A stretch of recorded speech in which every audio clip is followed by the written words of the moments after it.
성경에서 복음서에 이 무리라고 하는 부분들은 참 묘한 인물입니다. 예수님이 이적 행할 때 5천 명을 먹이실 때 많은 사람이 광야까지 달려가서 예수님을 찾아서 이적도 은혜도 말씀도 듣고 막 주님의 기쁨이 되다가 예수님이 피와 살을 먹어야 된다, 예수의 피와 살이 너희를 살리고는 생명이다, 그러니까 어렵도다 하고 예수님을 다 떠나갑니다.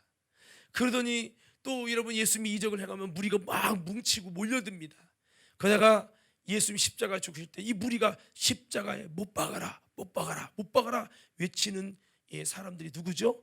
무리입니다. 무리는 어떻게 보면 참 어디를 튈지 모르는, 어떻게 보면 럭비공 아시죠? 럭비공 이렇게 생겨가지고 딱 던지면 여기로 튈지 저기로 튈지 몰라요. 럭비공처럼 어디를 튈지 모르는 좀 불안한 성도, 불안한 대상들이 이 무리입니다. 그래서 이 무리인가 제자인가 우리가 좀 나눌 텐데, 주님이 우리에게 원하시는 것이 무엇이에요? 여러분, 주님이 우리를 향해서 무리를 원하겠어요? 제자를 원하겠어요? 주님이 우리 임원들에게, 과림교회 임원들이 무리이기를 원하시겠어요? 제자이기를 원하겠어요? 제자죠, 제자. 저는 우리 이곳에 있는 모든 여러분들이 무리의 신앙이 아니라 제자의 신앙이 되기를 주님의 이름으로 축원합니다. 자, 그렇습니다. 예수님께서 십자가에 죽으시고 부활하신 다음에 하늘로 승천하시기 전에 예수님 다음과 같은 제자들에게 이야기를 하셨습니다. 마태복음 28장 19절 20절에 그러므로 너희는 가서 모든 족속으로 제자를 삼아 아버지와 아들과 성령의 이름으로 세례를 주고 내가 너희에게 분부한 모든 것을 가르쳐 지키게 하라. 가르쳐 지키게 하라. 볼지어다 내가 세상 끝날까지 너희와 항상 함께 있으리라 하시니라. 주님이 이렇게 말씀하셨어요. 여기 보면 중요한 것이, 너희는 가서 뭐를 삼아? 무리를 삼아? 교인을 삼아? 제자를 삼으라고 했어요. 제자. 주님의 명령은 교인을 만들려고 하지 않았어요. 주님의 명령은 제자를 삼아라 라고 했다는 거예요. 오늘 이곳에 있는 저와 여러분들은 주님이 뭐로 부르신 사람들이냐면, 적당히 나는 무리로 교회 다닐 거예요, 이렇게 한 게 아니라, 주님이 여러분을 부르신 것은 무리가 돼도 좋다고 부르신 게 아니에요. 주님이 여러분을 부른 것은 제자로 부르시고, 제자로 부르셨다는 걸 꼭 잊으시면 안 된다는 겁니다. 제자로 부르셨어요.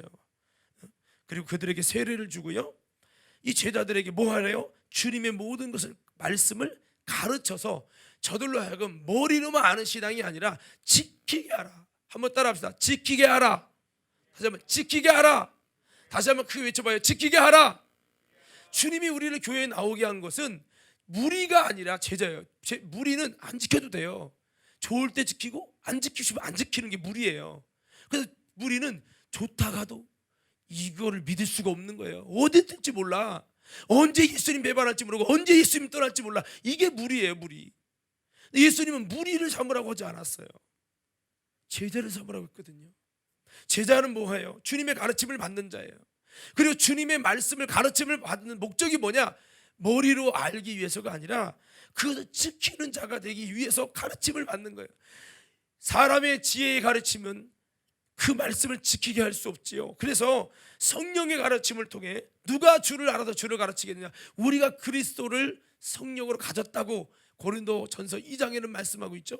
이렇게 하나님의 성령의 지혜로 가르쳐서 지켜질 때까지 애가 타는 주님의 심정을 가지고 가르쳐서 그들이 지키게 하는 거죠. 지키게. 이것이 바로 주님이 마지막 승천하시면서 하나님의 사도들에게, 제자들에게 분부하신 마지막 유언입니다. 여러분, 예수님의 생애에서 온통 관심사는 제자를 세우는 일이었어요. 그리고 그들을 가르치고 인도하는 일이었고, 그 제자들을 다음 세대, 예수님이 십자가에 죽으시고 부활하신 다음에 하늘로 승천하시면 그 다음 세대를 위해서, 또 온 세계의 복음 증거를 위해서 예수님의 수많은 택하신 영혼들을 일깨우고 구원하는 역사를 위해서 이 제자들을 세워서 헌신하는 일꾼이 되게끔 하시려고 주님은 제자를 삼아라. 그래서 교회의 삶은 이 제자를 자꾸 삼는 거예요. 계속 무엇으로? 말씀을 통해, 성령을 통해.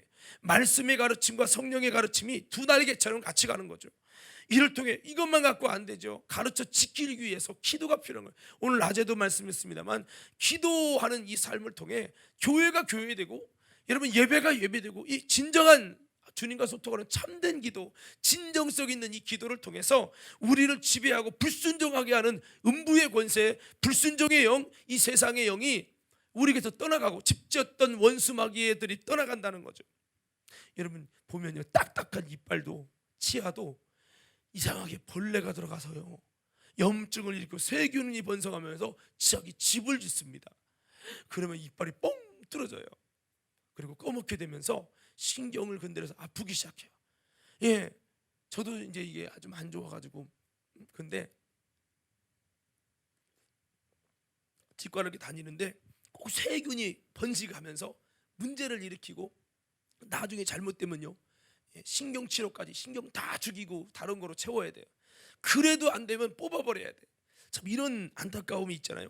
여러분 그렇습니다. 우리가 기도함을 통해서 악한 권세가 가라지를 심지 않도록 기도를 해야 된다는 말씀을 드렸고, 이를테도 주님의 성령의 가르침, 이 말씀의 가르침, 이 두 날개를 통해서 우리가 주님의 아름다운 제자가 세워지는, 제자는요 뭔가 배울 게 있는 거, 배워야 할 이유가 있고 배워야 할 목적이 있는 거죠. 이게 제자입니다. 제자, 누군가를, 여러분들이 아마 이곳에 있는 연주팀들은 누군가의 제자를 또 키워보고 또 제자로 배우는 두 가지를 할 거예요. 그 다음은 특징이 뭐냐면 열심히 진짜 배우는 사람이 있고 대충 돈만 날리는 사람이 있고, 그렇잖아요. 이 신앙생활도 마찬가지라는 거죠. 우리가 예수 그리스도를 닮아가고 주님의 말씀을 통해, 성령의 가르침을 통해 이 복음의 일꾼으로 세워져 가는, 이것이 주님의 비전이었고, 이 땅에서 주님은 무리에게 복음을 전하고 그들을 정말 자유케 하기 위해서 힘쓰셨지만, 예수님이 결국 돌아오면, 우리가 그랬잖아요. 가정에서도 아무리 좋은 일을 해도 결국 내 가정에, 내 가정의 자녀들을 챙기고, 결국 여러분 내 것을 챙기고 내 사람을 챙기듯이 예수님은 언제든지 돌이켰을 때 다 떠나가도 너희도 가려느냐 하시면서 제자들을 챙기셨어요. 예수님의 관심은 오직 자나깨라 제자들. 예수님 십자가에 죽으시면서도 이 제자들이 하나 되기 원한다고, 하나님 붙들어 달라고, 나와 주님이 하나로서 나를 보존하신 것처럼 당신의 그 이름 예수의 이름으로 저들을 보존하고 지켜달라고. 저들은 그 이름을 알았고, 그리고 그 나의 가르침을 듣고 나를 쫓아오는 자들이니 저들을 책임져 달라고 주님이 그렇게 기도하셨어요. 그러니까 예수님의 모든 사역에는 제자가 있었다는 거죠. 그래서 이 일은 가르치는 사역, 전파하는 사역, 치유하는 사역, 총 세 가지 사역으로 드러나는데, 이렇게 사역을 감당하는 제자들이 되기를 간절히 원했다는 거죠. 그래서 예수님의 이 생애를 재현하는 제자들이 우리가 되기를 바랬다라고 말씀할 수 있겠습니다. 예수님이 이 땅에서 귀신 쫓고 병 고치고 천국 복음을 전파하시는 사역을 주로 하셨어요. 이제 제자들이 이 놀라운 진리를 알고, 이 놀라운 영적인 비밀들을 알고, 이들이 가서 귀신 쫓고 병 고치고 천국 복음을 증거하는, 그래서 예수님처럼 가르치는 사역과 전파하는 사역과 치유하는 사역을 통해 이 땅에 눌린 자, 어려운 자들을, 묶인 자들을 자유케 하고, 포로된 자를 풀어주고, 여러분 안진병이 된 자를 일으키고, 소경이 눈을 뜨고, 가난한 자들을 부욕케 하는 이런 아름다운 영적인 역사를 이 제자를 통해서 이루기를 원하셨다는 거죠. 그래서 저와 여러분들이 이런 주님의 비전이 저와 여러분의 비전이 되시고, 이렇게 되기 위해서 우리가 정말 어떻게 됩니까? 주님의 참된 제자가 되어야 되겠죠. 예수님을 닮은 제자, 예수님의 생애를 재현하는 제자들로 우리 모든 임원들이, 우리 모든 성도들이 세워져서, 주님이 교회 성도를 위해서 교회 교인을 만들라고 직접 말씀한 말씀은 없지만, 가서 제자를 삼아라, 그리고 제자를 삼으라는 말씀 속에 이런 게 의미가 있어요. 수빈아, 네가 드럼만 칠 게 아니라 우리 교회 와서 진짜 예수님의 제자가 되도록 말씀과 진리를 알고, 정말 마태복음 11장에 보면 수가 500원 집냐 다 내게 오라, 내가 너를 쉬게 하라, 여기까지는 좋은데, 그 다음에 주님이 이제 내게 와서 나의 멍에를 메고 내게 배우라 그랬잖아요. 그러면 쉼을 얻는다. 그래서 진정한 쉼은 그냥 교회에 오는 게 아니라 와서 주님의 멍에를 메야 돼. 기도의 멍에, 순종의 멍에, 예배의 멍에 아멘이 없을 줄 알았는데, 이 멍에를 짊어지고 예수님의 멍에, 복음의 멍에를 메고 예수님께 배우고, 이 배워져야 돼. 거룩한 배움을 통해 이제 배우기로 작정해라. 드럼만 치는 게 중요한 게 아니라 이제 예수님의 제자로 주님의 이 가르침을 받는, 그래서 신앙이 성장하고 이 영혼이 주님 볼 때 무리가 아니라 제자가 되기 원한다고, 이 가르침을 받기 원하느냐고 권면해서 제자가 되도록 이걸 삼는 거예요. 삼는 거. 할렐루야. 예. 와서 드럼만 치면 돼, 기타만 치면 돼, 이게 아니라 주님의 부르신 대로 그 기타 치면서 이 교회 어차피 오는 김에 무리가 아니라 제자가 되자고, 예수님의 가르침 받고 이 교회에 와서 주님의 복음을 통한 레슨을 받으라고, 그래서 주님이 기뻐하는 제자로 세워지라고, 이 제자를 자꾸 삼는 거죠. 삼는 거. 이것이 바로 우리가 해야 되고, 우리도 그렇게 제자로 부름 받았다는. 또 감사한 건요, 이 수십억, 70억의 인구라고 했나요? 그 인구 중에 저와 여러분을 주님이 제자로 삼아주시고 제자로 택해 주셨다는 거예요. 그리고 여러분 불러주셨다는 거예요. 아무라도 주님이 부르지 않으면 주님 곁으로 올 수가 없다는 거예요. 여러분을 주님의 제자로 삼으시려고 택해가지고 불러주신 거예요.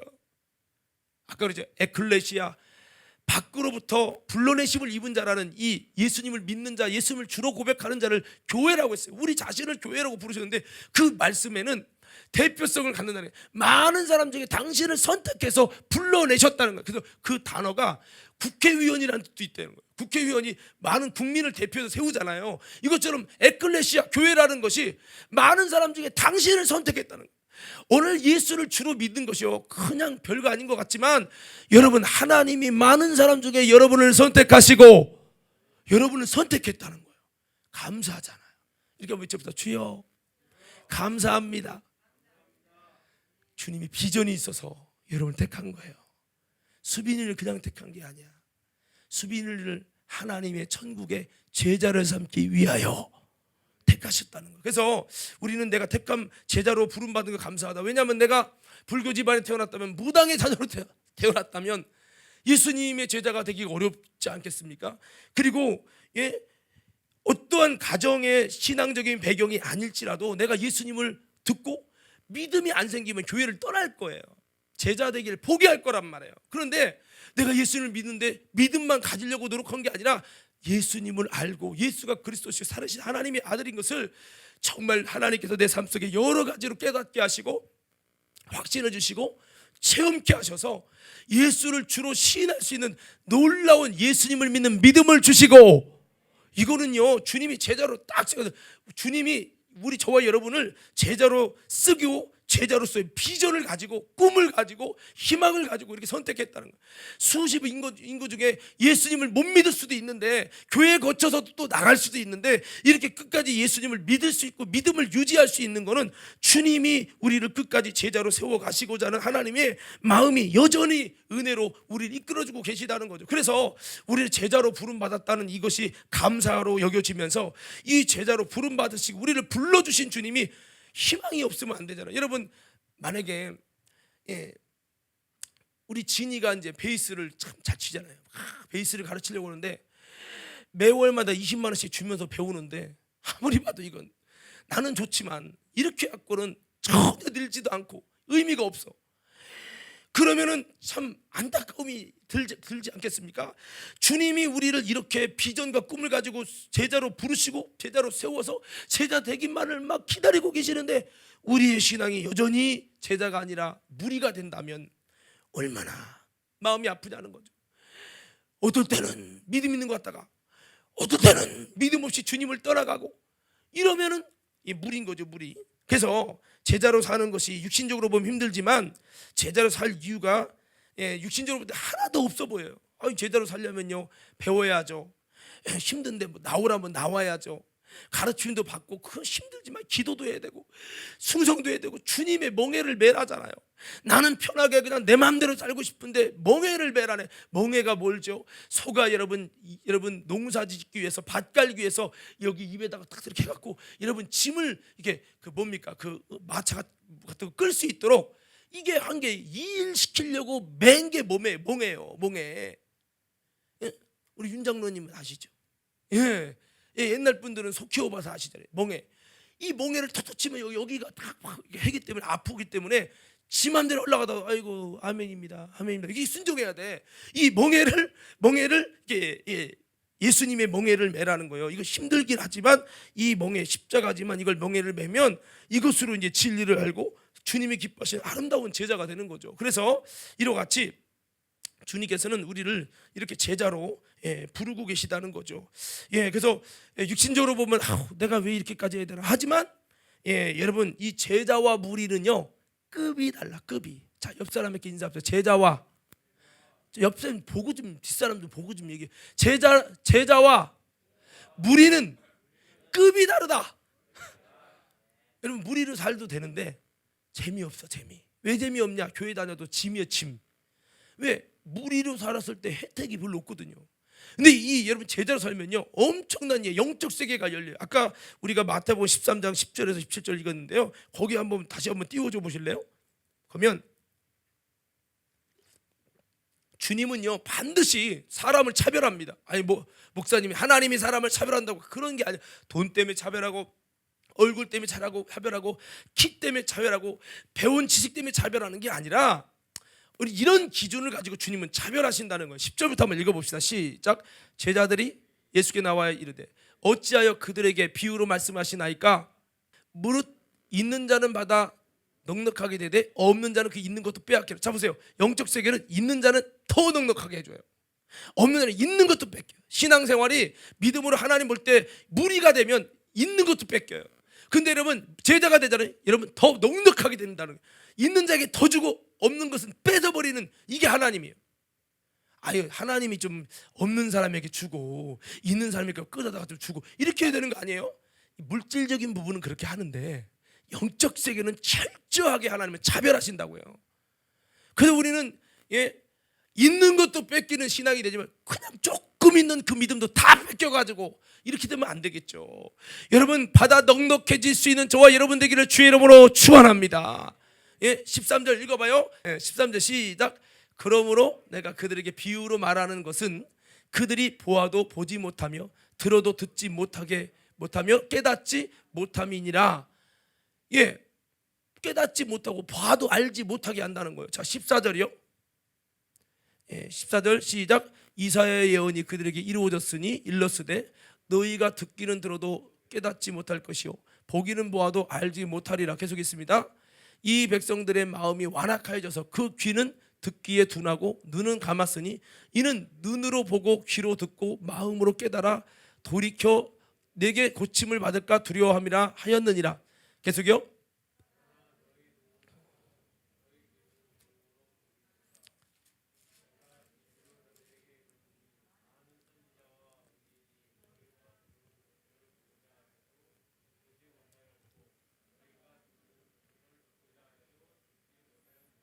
자 여기 보세요. 11절 한번 띄워주세요. 11절. 자 여기 보면 천국의 비밀을 아는 것이 저들이 왜 보지 못하고 왜 못 깨닫습니까? 천국의 비밀을 아는 것이 너희에게는 허락됐지만 그들에게는 안 해. 그래서 너희가 뭐냐면 제자입니다. 그들이 누구냐? 무리예요. 그들에게는 안 됐다는 거예요. 허락이 안 됐다. 여러분 백날 여기 와서 말씀 듣고 싶어도요 주님의 제자의 줄에 서지 않으면 하나님이 진리 다 막아놓으십니다. 깨닫지 못해요. 눈이 있어도 귀가 있어도 마음으로도 깨닫지 못해요. 그러니까 여러분 백날 교회 다녀도 신앙이 안 들어가는 거예요. 저는 여러분들이 천국의 비밀이 허락될 수 있는 성도들 되기를 주의 이름으로 축원합니다. 이거 아무나 되는 게 아니라니까요. 제자에게는 어떤 혜택을 주시느냐?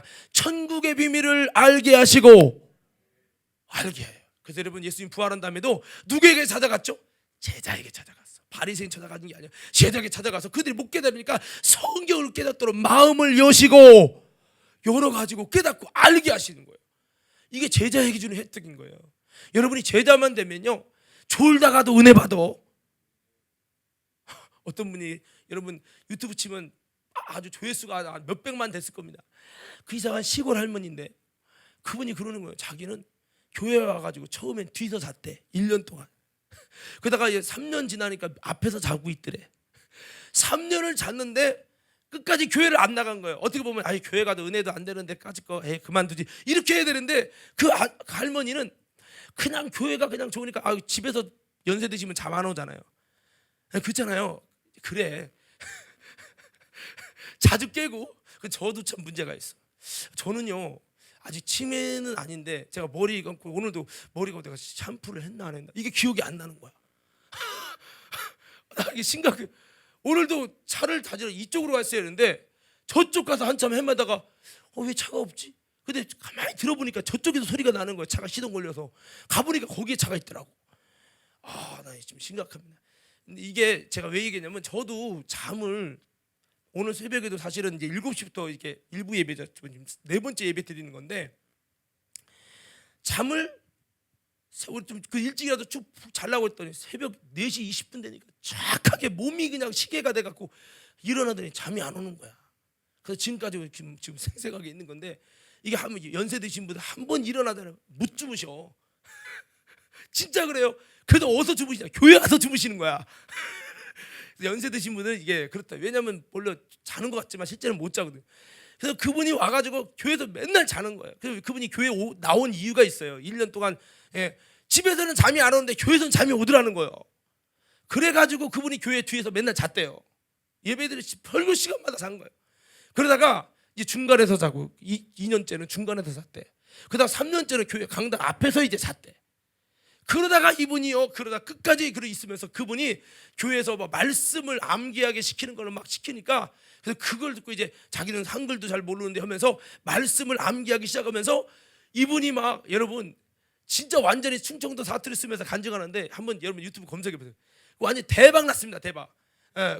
그러면서 그분이 나중에 전도도 하고 병도 치료받고 하나님의 역사를 경험하게 되는 과정. 이제 그래서 3년 교회에서 3년 잤지만 끝까지 교회만 안 떠나면 반드시 하나님 역사한다고 이제 그분이 그렇게 간증하는데, 여러분 이게 천국의 비밀을 아는 것이 이 제자에게 허락됐다는 것은 끝까지 여러분 이 성전에서 정말 우리가 주님의 제자가 되려는 이 마음을 가지면 하나님께서 결국에는 천국의 비밀을 알게 하시고 은혜로 주신다 이 말이에요. 그래서 교회 다녀도 제자로 다니느냐 무리로 다니냐는 참 많은 차이가 있습니다. 그래서 하나님이 제자들에게 특별 대우를 하십니다. 하나님의 놀라운 비밀을, 천국의 비밀을 알도록, 깨닫도록, 경험할 수 있도록 은혜를 주시는 거예요. 그러나 무리로 다니면 교회를 그렇게 많이 다니고 수많은 설교 듣고 대단한 손가락 안에 드는 많은 목사님 만나도 그 속에 진리를 아는 은혜가 임하지 않아요. 이거는 제 말이 아니에요. 성경이에요. 그래서 이것이 주님이 있는 자는 더 있게 하고 없는 건 있는 자 뺏는다는 거예요. 저는 그래도 우리 임원들이 모두 어떤 사람이 되기 원해요. 여러분 힘들지만 제자 되시기 바랍니다. 그래서 하나님이 여러분들에게 영적 세계를 보여주시고 여러분 신령한 것들을 알게 하시고 천국의 비밀을 알게 하시는 하나님의 은혜가 여러분 놀랍게 임하게 되기를 주님의 이름으로 축복합니다. 이게 돼야 되는 거죠. 그래서 우리가 한 해를 어떻게 살 것이냐, 천국의 비밀을 허락해 주시느냐 안 허락해 주시냐는 것은 내가 어떤 사람으로 살 거냐, 제자로 살 거냐 무리로 살 거냐에 따라 결정되는 겁니다. 여러분 말씀했어요. 제자는 배워야 돼요. 또 여러분 짊어질 것을 짊어져야 돼요. 학생들이 우리 애들도 그래요. 학교 가려면 안 일어나려고 막 힘든 거라. 또 집에서 맨날 있다가 또 이제 학교 다닌다고 하면 되게 힘들.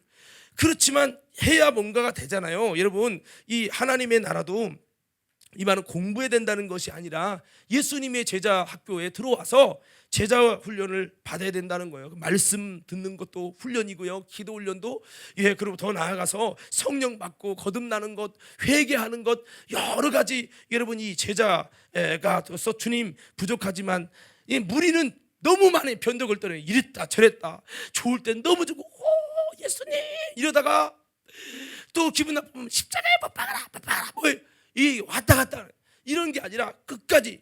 어떤 분이 그래요. 제가 전도했었던 분인데 당진이 있었던 얘기예요. 아마 재호는 알 거예요. 그분이 내가 제자의 설교를 쭉 했더니 그렇게 예수님도 잘 안 믿었던 분인데 그분이 이제 어느 순간 제가 10분 예배를 계속 들어줘. 총알 예배라고 해서 가서 기도해주고 아픈 거 기도해주고 그렇게 하는데 아픈 못 걷는다는 다리가 나서서 걷게 됐고 이러면서 이분이 이제 나를 기다려요. 매주마다 찾아오는 병문안 오는 사람이 나밖에 없으니까 저를 자식들보다 더 귀하게 기다리는 거예요. 그래서 또 찾아가서 예배드리고 말씀드려주면 근데 달콤하게 이게 설교가 좋아서가 아니라 사람에 대한 고마움 때문에 마음이 열리니까 설교가 들어오는 거예요. 이게 이분이 한 달 지났더니 목사님 이제 좀 이해가 된대야. 제 소리가 이해가 돼요. 이해가 된다는 거예요. 그래서 끄덕끄덕하면서 끄덕하지 말고 아멘으로 해보라고 때 아멘 아멘 하기 시작한 거예요. 그분이. 그러니 막 웬만한 권사님보다 아멘을 더 잘하는 거예요. 그러더니 내가 제자에 관한 설교를 했어요. 그랬더니 이분이 하는 말이, 목사님 왜요? 제자가 뭔 줄 알아요? 뭔데요? 제자는 스승을 위해 죽는 거예요. 그 어찌게 하셨어요?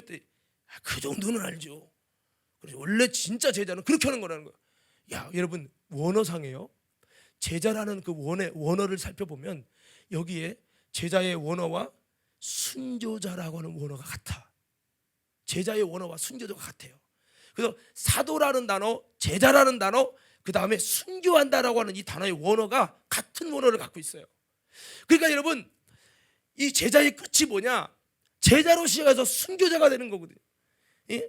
그래서 이와 같이 우리는 어떻게 살아갈 것이냐? 제자는 도무지 무리처럼 살아갈 수 없지만 진정한 제자는 무리처럼 못 살아요. 근데 무리는 그게 편한 거예요. 지금까지 그냥 대충대충 입맛 다시는 대로 발길 닿는 대로 신앙생활하는 것이 편하죠. 이게 좋은 거예요. 그렇지만 무리는 절대 주님의 제자와 같은 대우를 받을 수 없다. 그래서 여러분, 이 대우는 영적인 대우입니다. 은혜의 대우입니다. 아까 은혜로다 뭐 그랬잖아요. 이런 은혜의 엄청난 하나님의 권능으로 내가 할 수 없는 걸 지배하여 통치하여 은혜로 역사하시고 새 일을 행하시는 이런 역사는 무리에게서는 정말 희미한 사건입니다. 그러나 내가 무리에서 제자로 갈아타면요, 이제 이런 하나님의 은혜가 다가오는 거죠. 베드로의 여러분 놀라운 하나님의 153의 기적이 제자의 시작이었던 것처럼 그 다음에 놀라운 하나님의 역사가 일어났는데, 153의 기적보다 더 중요한 게 뭐냐면 제자의 이 베드로의 삶에 예수님이 누구인지를 알고 또 하나님의 천국의 비밀을 알아가는 것이 베드로에게는 더 큰 이적이었던 거예요. 여러분 성경에 보면 나다나엘인가요? 내가 무화과나무에서 내가 너를 보았다. 그러니까 어떻게 하셨냐고 그러면 당신은 선지자인 것 같습니다. 막 그렇게 부정적인 말을 하면서 나사렛에서 선한 것이 날 수 있겠는가 했던 그 사람이 예수님에게 좋은 마음으로 열립니다. 그러니까 예수님 말합니다. 이제 이보다 더 큰 하늘에서 하나님이 사자가 오르락내리락하는 걸 보리라 그랬어요. 이것은 제자로서 너가 다시 등록해서 제자가 삼아져서 제자의 길을 걸어가면 이보다 더 큰 하나님의 천국의 비밀이 네게 임하게 될 것이라는 것을 말씀하고 있는 거죠.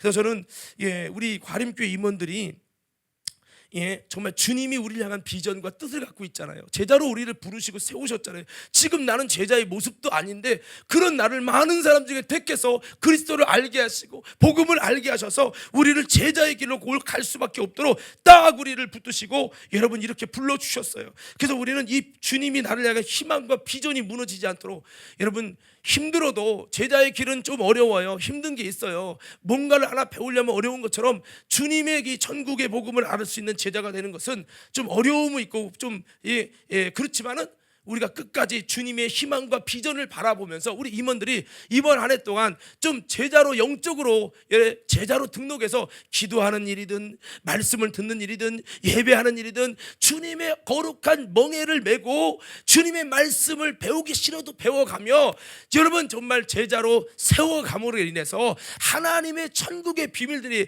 여러분 내가 생각할 수 없는 천국의 비밀들이 각자에게 주어진 하나님의 계시와 하나님의 은혜와 하나님의 권능의 역사들이 여러분의 모든 삶 속에 아름답게 열매 맺고 나타나게 되기를 주의 이름으로 축원합니다. 한번 따라합시다. 제자는 주님께서 직접 코치하시고 다스리시고 역사하십니다. 그대로 사실은 이 제자들은 주님이 코치가 되는 겁니다. 자, 그래서 우리가 어떻게 하면 참 제자가 될 수 있을까? 예수님이 말씀하신 제자의 기준이 4가지가 있어요. 자, 신속하게 한번 진행해 볼게요. 첫 번째는 손에 쟁기를 잡고 뒤를 돌아보는 자는 천국에 합당하지 않다. 즉 제자의 도는 첫 번째, 손에 쟁기를 잡고 뒤로 돌아보면 안 된다는 거예요. 이게 누가복음 9장 57절에서 62절에 있어요. 여러분 쟁기를 잡고 오라고 했죠. 이 쟁기가 뭐죠? 쟁기가 뭔지 아시는 분? 밭 가는 거죠. 이게 지금으로 따지면 뭘까요? 이 밭 가는 것이 돈 먹고 살 수단 아니겠어요? 예, 경운기 농사 짓는다면 경운기죠. 우리 윤춘열 장로님에게는 뭐가 될까요? 농협이 되겠죠. 예, 직장이 먹고 살 수 있는 생계 수단이 이제 쟁기의 비유가 될 수 있는 거예요. 손에 먹고 살 이것 때문에 어쩔 수 없이 쟁기를 잡아야죠. 그렇지만 이 쟁기를 잡고 뒤를 돌아보는, 자꾸 뒤로 세상을 돌아보는 자는 천국에 합당하지 않다. 이것은 바로 제자도의 첫 번째 말씀하신 건데, 이것은 롯의 아내가 세상에 매여서 그 결정적으로 구원받을 아주 중요한 그 사건과 그 시기에 뒤를 돌아보면 소금 기둥이 된다는데, 결국에 세상을 돌아봐서 갖고 있는 돈이 돌아봐지고 물건이 돌아봐지고, 아이고 어떻게 장만한 아파트인데, 아파트가 있었을지 모르겠지만 그걸 돌아보고 이렇게 돌아봐서 결국에는 소금 기둥이 됐잖아요. 여러분, 바로 이런 것을 의미하는 겁니다. 그래서 롯의 아내처럼 세상에 매여서 주님의 제자의 사명을 잃어버리거나 주님의 일이 중단되면 안 된다는 거죠. 쟁기 잡아야죠. 직장 다녀야죠. 그러나 여러분, 이것 때문에 천국이 무너져서는 안 된다는 거예요. 그에게 주신 사명이 무너지면 안 된다. 그의 제자도의 정체성이 무너지면 안 된다는 거예요. 할렐루야, 할렐루야. 네. 여러분, 악기팀에게 말한다면 기타 때문에, 드럼 때문에, 이 악기 때문에 주님의 제자도가 무너지고 나를 향한 하나님의 제자로서의 비전이 무너지고 하나님 뜻이 무너지고 천국에 합당치 않게 되어진다면 이거는요, 모든 것을 잃는 것 같아요. 사람이요, 이 제일 중요한 게 뭐예요? 직장보다 돈보다 중요한 게 몸이죠. 건강이잖아요. 생명이잖아요. 이 육신의 목숨의 생명보다 더 중요한 게 뭐예요? 영적인 생명이에요. 영혼의 생명, 영혼이 사는 거죠. 이 영적인 목숨, 영혼이라는 이 생명이 더 중요한 거예요.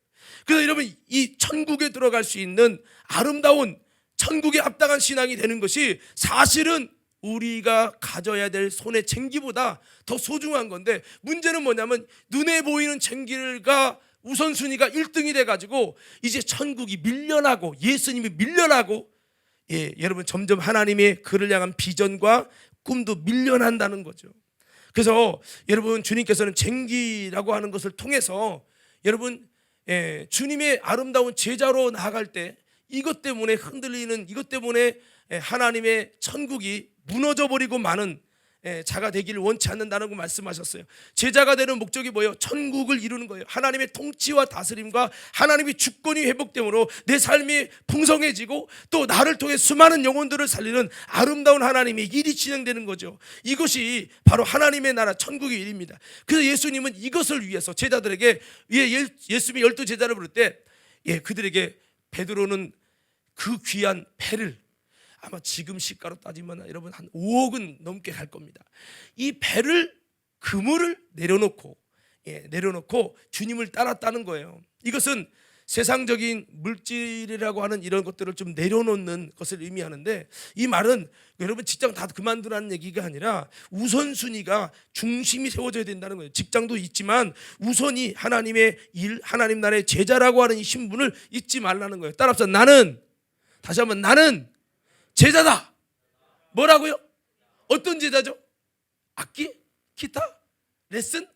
그런 제자가 아니라 하나님 나라의 제자요, 예수님의 제자요, 천국을 위한 제자요. 이 제자라는 이 중심을 잃어버리면 안 된다는. 그래서 바쁜 일이 있고 직장도 있고 다 하지만 결정적인 순간에 천국을 위한 일이야, 주님이 기뻐하는 일이야 하면은 열일을 제쳐놓고 주님 일이 우선이 되고 예수님이 우선이 되고, 이렇게 돼야 여러분 뭐가요? 제자라는 거죠. 그럴 때 주님의 귀한 사역이 진행된다는 거예요. 두 번째는요, 주님의 이 제자의 기준을 두 번째는 이렇게 말씀했어요. 가족과 자기 목숨까지 미워하지 아니하면 제자가 되지 못한다고 말씀하고 있어요. 누가복음 14장 26절 한번 띄워주세요. 한번 같이 읽어봅시다. 시작.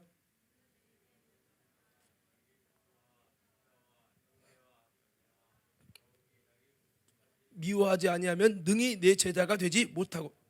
아까 그랬잖아요. 무리가 되지 말고 제자가 되자. 주님이 우리를 제자로 부르셨고 제자를 삼으라고 하셨잖아요. 주님은 제자의 엄청난 가치를 듣고 천국의 비밀은 제자에게 임하는데, 부모나 가정이, 자녀나 내 목숨까지도 미워하지 않으면 주님의 제자가 안 된다는 거예요. 여러분 생각을 해봅시다. 야, 이거 어떻게, 이 첫 번째는 어떻게 허겄는데 두 번째부터는 부담되네. 부담이 될 거예요. 그렇죠? 쉽지 않죠. 주님을 따르는 일에 방해되는 것들을 부인할 수 있어야 된다는 얘기입니다. 나라고 하는 목숨까지도 가족까지도 초월하지 못하면 자녀 때문에 주님 일이 중단돼. 네, 여러분 목숨 때문에 주님 일이 중단돼. 이렇게 되면 안 된다는 거죠. 우리가 성경을 보면요, 주님의 제자로 살아갔던 바울은 결혼도 안 했어요. 야, 참. 그리고 자신의 목숨까지 주를 과감히 쏟아놓기를 원했고, 이것이 주님의 교회를 위해서 수고하는 것이기 때문에 나는 기꺼이 기쁨으로 그리스도의 남은 고난을 채운다는 마음을 갖고 나는 하겠다. 그리스도의 일꾼 된 것에 대해서 나는 하나님의 경륜의 비밀을 나를 위해서 일하는 것이다 라고 바울은 기뻐한 것이죠. 한마디로 하면 그리스도의 좋은 군사가 돼서 군사를 모집한 주님을 기쁘시게 하기 위해서 어떤 것에도 매이지 않는다는 거예요. 그리스도와 함께 고난을 받는 자니 이는 군사로 모집한 자를 기쁘시게 하려 함이라. 그리스도의 좋은 군사가 되는 거. 주님이 마음껏 그를 통해서 주님 일하실 때 뭐 때문에 자꾸 걸리는 것이 없도록 한번 따라서 초월돼야 한다. 쉬운 문제는 아니죠. 이렇게 돼야 제자가 된다. 진짜 제자가 된다는 거예요. 참 돌아보면 저도 결혼해가지고 처자식이 있고 이런 부분이 많이 그런 걸리는 거죠. 전에 어떤 목사님이 그런 얘기를 하더라고요. 목사님들 자기 자식 때문에 목회가 중단되고 성령의 일이 중단되는 게 얼마나 많은지 아냐고. 그러면서 정말 자기 자식을 완전히 초월할 수 있는 그런 목회자가 별로 없다는 얘기를 막 하시는데 저도 예외는 아니더라고요. 이게 참 나도 온전하게 되지 못해서 나의 목숨까지도 주님 밟고 지나가시옵소서 이렇게 할 수 있어야 되는데, 이게 진짜 제자가 되는 요건이라는 거예요. 자, 세 번째입니다. 세 번째 제자의 요건은 이렇게 해야 된다는 거예요. 누가복음 14장 27절 한번 읽어볼까요? 시작. 누구든지 자기 십자가를 지고 나를 따르지 않는 자도 능히 내 제자가 되지 못하랴. 여러분 제자 되기 원하신 분 아멘 하십시다. 그러면 자기 십자가를 져야 된다. 우리 삶의 현장에 내가 짊어야 십자가가 있다는 거예요. 가정의 십자가, 직장의 십자가, 교회 공동체 속의 십자가, 다 십자가가 있는 거예요. 제자들은 그 십자가도 짊어지고 직분을 감당하며 주를 따르는 자여야 한다는 겁니다. 누구처럼요? 예수님처럼요. 십자가는 죽음을 의미하고 자기 부정을 의미합니다. 그러니까 주님의 진짜 제자는 십자가를 짊어지고 내 십자가를 짊어지고 자기를 부인하면서 주님을 따라가는 예수님의 아름다운 그 생애와 같은 것이라는 거죠. 이것이 바로 진짜 주님의 제자라는 거예요. 주님은 이런 제자를 원하셨다는 거죠. 구레네 시몬이 예수님이 힘들게 지고 가시는 십자가를 대신 짊어졌잖아요. 원하지는 않았지만 억지로라도 주님이 짊어지는 십자가를 여러분 대신 짊어지고 가는 이런 십자가, 내 속에 있는 십자가도 짊어지고 가야 되고, 여러분 내가 짊어지기 싫은 다른 사람의 십자가도 짊어지고 가야 되고, 이 십자가를 지고 갈 수 있는 사람, 십자가를 짊어지기만 하면 안 되고 지고 예수를 쫓는 사람, 이게 주님의 진짜 제자라는 거죠. 오늘 힘들고 어렵지만 사랑하는 믿음의 성도 여러분, 저와 여러분들이 다시 한번 주님의 사역에는 어려움과 십자가가 있지만 자기 십자가를 짊어지고 예수님을 따르는 진짜 주님의 제자가 되기를 주의 이름으로 축원합니다. 그런 제자에게는 뭐를 보여주세요? 천국의 비밀을 알게 하시고 하나님 나라가 임하고 주님의 통치와 다스림이 임하면서 놀랍게 그들을 사용하시고 하나님의 거룩한 역사를 이루신다는 거죠. 그래서 우리는 이 모든 십자가를 이기고 예수님처럼 이기신 주님처럼 우리도 이기고 쓰임받고 우리를 통해 하나님의 나라가 이루어져야 되는데 쉽지 않죠. 사도들은 정말 저마다 다 십자가 지고 순교를 당하는 그런 아름다운 길을 걸어갔는데요, 바로 이런 모습이 제자에게 있어야 된다는 거예요. 네 번째 기준입니다. 누가복음 14장 33절 한번 다 같이 읽어봅시다. 14장 33절 시작.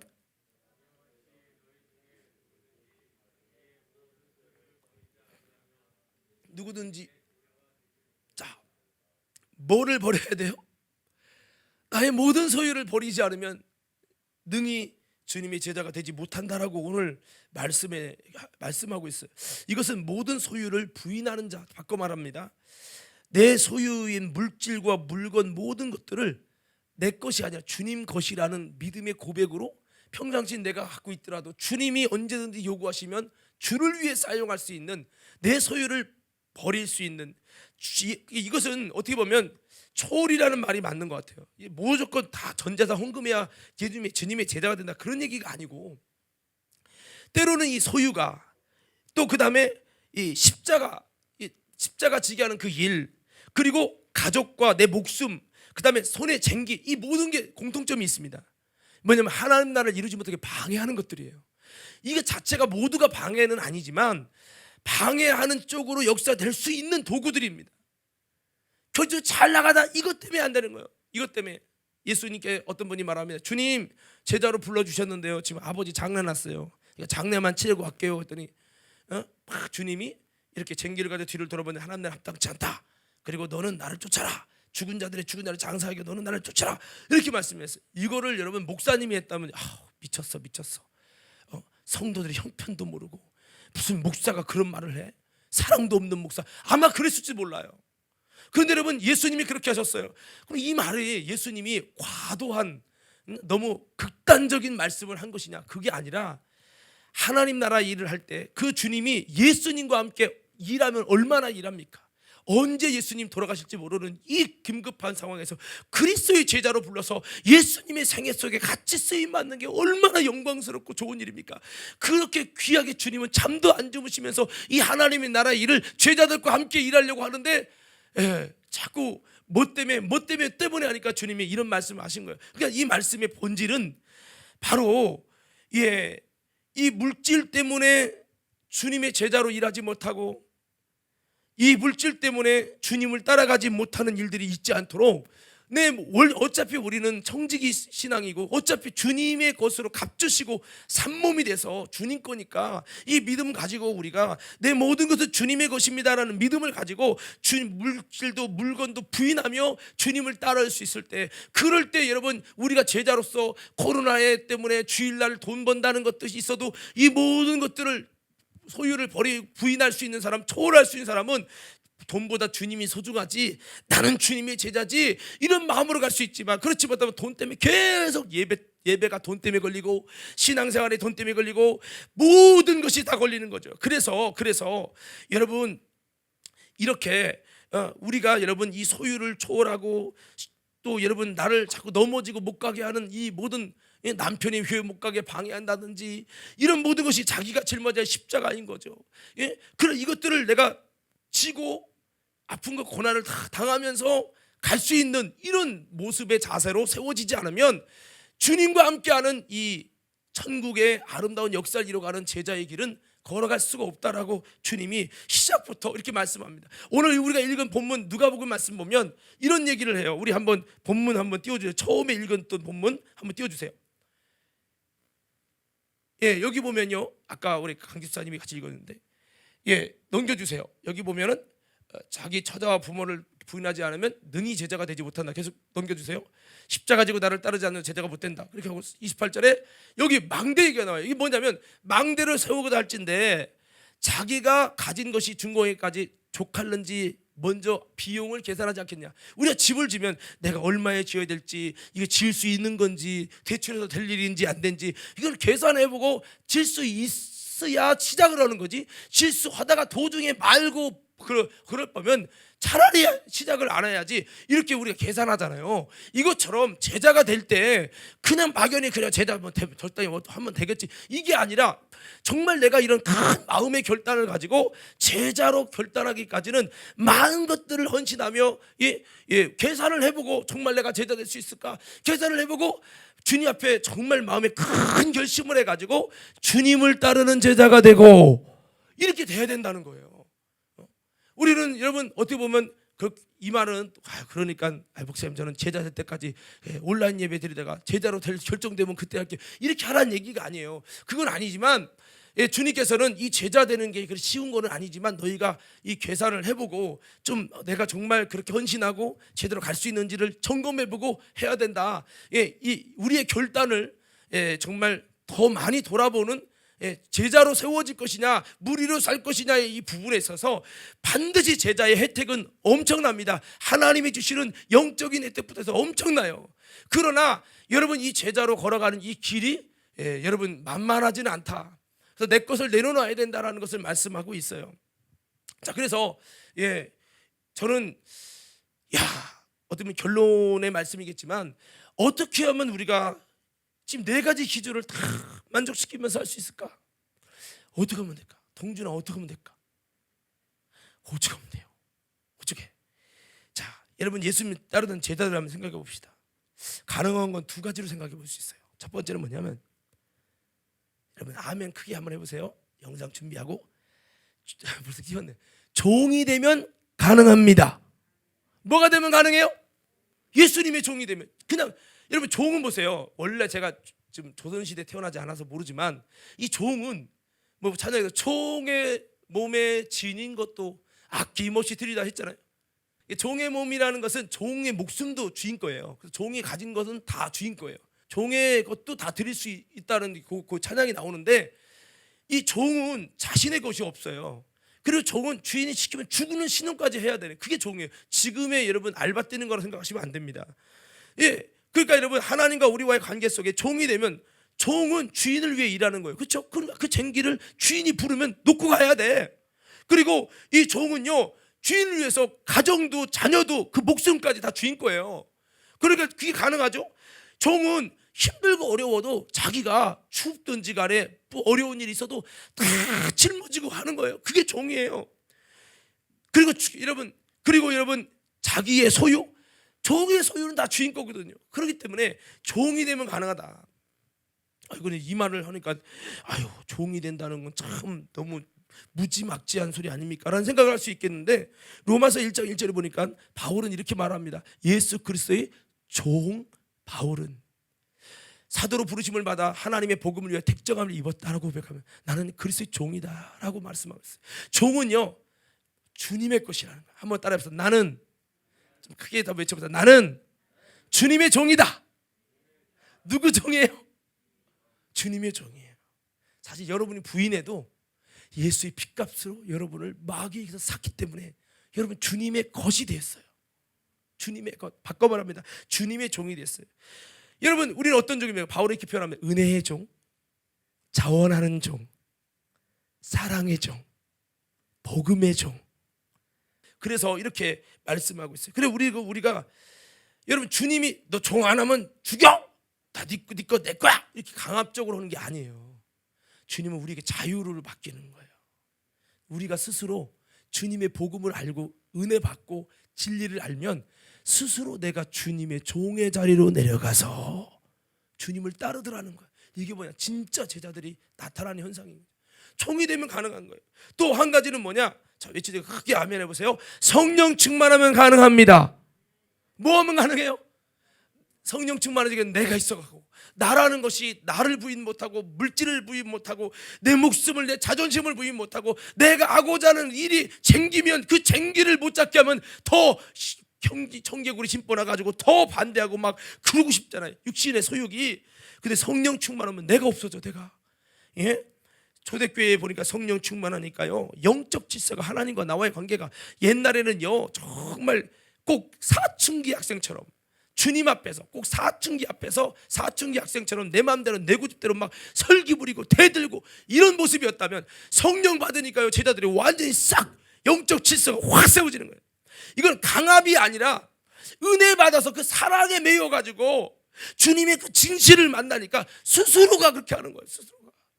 오늘 저와 여러분이 그렇게 될 수 있기를 바랍니다. 성령 충만을 통해서. 그러니까 여러분 초대교인들과 사도들은 사실은 이렇게 살았죠. 자신의 모든 소유를 때로는 바나바처럼 드리기도 했고요. 주님의 참된 종이 됐습니다. 예수님의 이 생애를 그들은 보았고 그의 삶 속에서 참된 사역과 주님의 사랑과 아버지의 일과 하나님의 그 비전이 무엇인지, 예수님이 왜 죽으시는지, 예수님의 사역과 모든 생애를 보면서 그들은 그 사랑에 매이고 성령을 통해서 그 하나님의 진실을 알게 되니까 이제 자신들도 하나님께 종으로 드리기 원하고 성령 충만을 통해서 이제는 주님의 참된 제자로 세워지게 되면서 그들이 쓰임받고 열매 맺게 됐다는 겁니다. 여러분, 우리 사도들이 다 하나같이 순교당했잖아요. 자신의 모든 것을 주님께 드리며 주를 따랐어요. 본질적인 마귀였던 우리들이 마귀의 자녀와 특성과 본성이 이제는 사라지고, 여러분 주님의 거룩한 종이요 주님의 자녀로서 주님의 아름다운 은혜와 역사를 이루기 위해서 이 땅에서 예수 이름으로 기업으로 쓰임 받는 우리 저와 여러분 모두가 되기를 주의 이름으로 축원합니다. 그래서 우리가 주님 바울처럼 내가 종입니다, 나 주님의 종입니다 라고 나 자신을 자원하여 드릴 수 있는 은혜의 종입니다, 복음의 종입니다, 하나님의 사랑의 종입니다 라고, 나도 주님의 복음을 증거할 종입니다 라고 스스로가 종이라고 고백하고 그렇게 나를 드릴 수 있는 삶, 그리고 성령 충만하여 나라고 하는 것이 참 여러분 눈 녹듯이 높고 정말 구속한 주님만 나타나서 내 속에 쓴뿌리와 마귀 특성이 없어지고 내 안에 주님의 형상과 주님의 거룩한 특성이 내 속에서 팍 예전에 있지 않았던 마음들이 나타났을 때, 그때 진정으로 제자가 될 수 있다는 거죠. 그래서 우리가 무리에서 제자로 어떻게 가능한가? 성령 충만하여 바울처럼 주님의 참종이 되자는 것입니다. 그럴 때 주님의 참된 임원이 되는 거죠. 여러분 성령 받은 자가 종이 아니라 성령 충만하여 그분의 다스림 안에 들어간 자가 주님의 종이 되는 줄로 믿습니다. 예, 그겁니다. 아나니아 삽비라처럼 순간적으로는 성령 충만하다가 시간 지나니까 또다시 육신 충만하고 내 생각이 충만되면 주님 일하다가 금방 무너지고 마는 거죠. 그래서 진정한 성령 충만이, 저도 아직 못 이루지만 내 안에 욕심과 사심이 없어지는 거예요. 자기의 삶이 포기되고 내가 아닌 예수가 나타나는 것, 이것이 뭡니까? 진정한 행복의 전달자고, 이것이 주님의 진정한 제자의 모습인 거죠. 그래서 전도는 성령과 지혜가 충만해야 진정으로 나타나지는 것이고, 이 지혜는 교회의 여러 가지 분란도 바로 잡을 수 있는 것인데, 우리는 이제 다시 한번 한 해를 돌아보면서 나는 과연 제자였는가, 아니면 또 제자로 살기로 작정하고 있는지를 우리가 다시 한번 점검하시고, 제자이기는 어렵지만 놀라운 영적인 주님의 대우와 혜택이 있다. 그래서 다시 한번 힘들지만 나 자신을 주님께 드리면서 성령 충만하기 위해 힘쓰고 주님의 종으로 살아갈 수 있도록 예수님 닮은 제자로 부르신 주님 앞에 다시 한번 우리가 이곳에서 제자로 아름답게 살아갈 수 있는 오늘 저와 여러분 모두가 되기를 주님의 이름으로 축원합니다. 자, 말씀 이제 마무리할 텐데요. 여러분 저는 좀 가슴이 아픈 게, 저도 그렇지만 이 교회가 사실은 누구의 모임이죠? 여러분들이 제자들의 모임 외쳐보세요. 누구의 모임이라고요? 사실은 제자들의 모임이에요. 근데 한번 돌아보십시다. 여러분 진짜 교회, 우리 다른 데는 떠나서 우리 과림교회를 한번 봤을 때 우리 교회가 진짜 제자들의 모임일까요? 무리의 모임일까요? 여러분 좀 이것이 좀 안타까운 현실입니다. 그래서 이 교회는 해를 입은 여자라고 했잖아요. 이 교회는 어떻든 예수의 특성을 가진 주님의 진짜 알곡과 진짜 제자를 길러내고 세워가고 생산해내는 것이 교회예요. 이 교회는 지금도 해를 받으면서 핍박을 받으면서 열심히 주님의 참된 제자를 길러낼 겁니다. 오늘 그 일에 내가 작품으로 만들어질 것이냐 안 될 것이냐는 나의 결정에 따라 달려있는 거죠. 사랑하는 성도 여러분, 힘들지만 참 제자로 나아가시기 바랍니다. 참 제자로 헌신하시기 바랍니다. 저는 아까 오전에 좀 잠깐 말씀드렸는데 고린도전서 1장 2절에 보니까 성도가 있고 교인이 있어요. 성도는 예수의 피값으로 여러분 찢음 받아서 거룩해졌다는 증거로 성령이 그 안에 거하시는 삶, 이것이 성령이 모신 거룩해진 집, 이것이 바로 성도로 부르심을 받은 자라고 하는 성도고요. 교인은 예수를 믿고 주로 부르는 자를 교인이라고 해요. 여러분 교인과 성도가 나눠지는 것처럼 어떻게 보면 예수님 안에서 복음서에 보니까요, 제자들이 이렇게 나눠져요. 베드로와 야고보, 요한, 이런 아주 핵심 멤버, 그리고 12사도, 그리고 그 후에 70명의 제자들, 언제든 줄을 쫓는 제자, 그 다음에 허다한 무리, 이런 식으로 나눠져요. 등급이. 제가 이걸 한번 표를 한번 정해봤어요. 여러분 이거 좀 비전으로 좀 나눠줬으면 좋겠는데, 여기 보면요 1번이 베드로 바울이었죠. 이것이 담임자 같은. 그리고 두 번째는 베드로, 야고보, 요한, 이게 사역자, 전도사님들, 부목사님들, 주님 일하면 언제든지 어떤 일에 달려가서 다 하는 충성자. 그 다음에 누구예요? 12사도. 이게 왜 장로님 같은 분이 모든 것을 버리고 주님께 선택된 자, 이런 12사도. 그 다음에 지시민의 제자들이 있잖아요. 여제자들도 있고, 이것이 주를 언제든 쫓겠다고 힘들고 어려도 주를 따라가겠다고 하는 제자들, 이게 권사님들이 되어야 되는 거죠.